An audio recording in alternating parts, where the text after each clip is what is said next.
here from All Miniatures Great and Small. I'd like to apologize. I'm doing a voiceover right now. The audio that I recorded in real time for this was corrupted. There was really bad hiss on there that I couldn't pull out, so I'll just do a voiceover and show you what I got. So the first thing I'm going to show here and talk about are these Peter Pig models. If you saw my video before, I unboxed them. I also have Studio Bergstrom spaceships from the last Starfighter. If you saw that review that I did last week, I showed those off before I painted them. The models are pretty good. They're pretty simple. I wanted to do something very quickly over the week, and these models pretty much fit the bill. They are very simple. They didn't have a lot of detail like engraved into them, so a lot of it's just hand painting, but very roughly. I wanted to get them out as quickly as possible, so no taping off for insignia or anything like that. The models themselves were fine. They're inexpensive. I think they were all like $2 a piece, but they are not very, like I said, not very detailed. So it means you can put more effort into the painting. So I got them so that they're decent quality. Some of the other things I got recently done would be the some more Civil War ironclads. But oh wait, we'll take a closer look at this guy. So here you can kind of see the effort that went into it, or lack of effort. A lot of that's contrast. Some of it's just panel highlighting, and then I hand did those insignia. This is the Zurian scout ship, or swarm ship, if you will. So one of the antagonists in the movie. One of the missions in the rulebook calls for a Gunstar to fight, I think like 12 or 24 of those guys. I'm not going to purchase 24 of those models, despite how cool and inexpensive they are. So here's the Citadel Handle. I don't know if you guys use this or something similar. I find it great. It just makes it so much easier to paint these guys, and it can hold securely things that aren't, Games Workshop or Citadel. It's pretty cool, and you can see it makes it easy to paint. Now this guy's a Kodan deck fighter. He is the main bad guy ship. In the game, he is equivalent to a Gunstar, whereas in the movie, the Gunstar destroyed a bazillion of these guys. But in the game, they're like the better bad guy fighter, 1v1, and then the swarm ships are swarmy, so you get a lot of them. So it's a fun little contrast. The last thing to show you here in this line would be the Gunstar itself, one of my all-time favorite science fiction ships. Again, all of that paneling and stuff is just kind of hand-painted on there. It doesn't exist on the model as mold lines. I guess the Death Blossom panel does. But otherwise, that's just all hand-painted. And, at tabletop distance like that, it looks just fine. And then up close, if you want to get up close, you can see the horrendous job I did. But I like it, so I'll be happy. It was one guy was a lot more work than all the other ones, so I've only painted one of those so far. All right, next up, let's take a closer look at the Peter Pig models. Now, I did, like I said, review these earlier. They are the inexpensive option if you want to collect in this period. Most of this was done with a mix of contrast and just straight Games Workshop and Vallejo paints, mainly browns and tans and grays.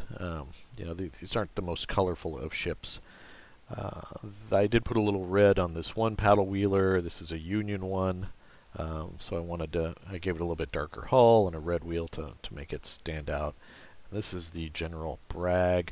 I added some masts to some of these guys, just using some wire. This guy I gave rigging to because it just needed something. It just needed something to jump out. It's not a lot of rigging. It's probably not correct rigging, but it's it gives the ship a little bit of visual interest and maybe takes away from the lack of details in the sculpt. This one I think I spent the most work on. I added these like rail pieces along the top with some plastic card. because historically they were there and the model didn't come with that. And I can see why it's kind of fiddly for resin bits. So I added those and painted them on. I like how they turned out. And I may or may not add some rigging onto that one. I did put some more masts on there, but we'll see. So I got 4 of those done out of the 6 I think that I purchased. So I'm pretty happy with that. That's a good track record for me. I like these. These are the 1/600 Peter Pig. All right. The next thing is I think I'm grabbing some airplanes. These are the I'm sorry, the Polish company escapes me. I purchased these from I forget where I purchased these from, but anyway, they are for my 1/600 scale Pacific game. So these are 1/600 scale white metal fighters.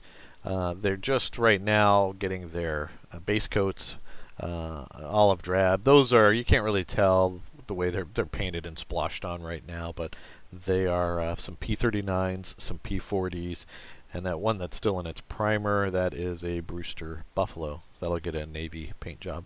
So I wanted some Army Air Corps aircraft to do some more like maybe Solomon's themed battles. So that should be coming soon. And you can see the detail. These guys are pretty good. They do have like etched detail for the flaps and things like that. And they're so small that hand painting just a few details and shadows is enough to make them look good. I will add the drilling the holes on those things is just a pain. I mentioned it in previous videos. It's tough. Alright, these are some Thoroughbred models. I did receive another Thoroughbred order last week. This is not the Monitor, although I could understand why you might think it is. It's basically the next version, the next class. The Monitor was never more than a prototype. I forget the name of this class, but basically it's a improved Monitor class. It's a little bit bigger. They moved the pilot house to the top of the turret instead of the front of the ship. Otherwise, I think of it as a Monitor Plus or improved Monitor. I do use the painting handle on these guys.